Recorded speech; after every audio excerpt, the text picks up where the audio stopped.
Euh, Quels seraient les impacts ou un impact plus long terme des Journées de la culture dans la communauté? Il y a toutes sortes d'impacts, mais je dirais que parmi les impacts très importants, c'est les impacts sur les politiques culturelles d'une ville ou d'une province ou d'un pays.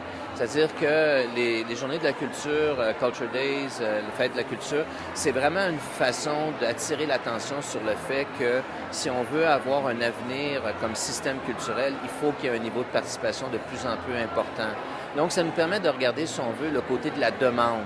Et la plupart des politiques culturelles, en fait presque toutes depuis 60 ans, sont autour de développer l'offre en culture.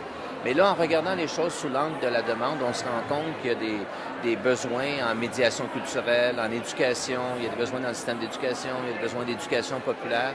Donc, je pense qu'un des impacts de ces journées-là, c'est d'influencer, si on veut, la façon dont on conçoit le développement culturel, les politiques culturelles, en plus de, évidemment, développer tous des nouveaux liens que les organismes ou les artistes peuvent avoir avec la communauté. Je pense que les journées de la culture doivent avoir un rôle de transformation de la façon dont on comprend ce qu'est l'art, la culture, le patrimoine, de la façon dont on le présente et de la façon dont on le soutient à long terme. Donc, je pense que ça peut, et ça a cet impact-là au Québec aujourd'hui, je peux le dire.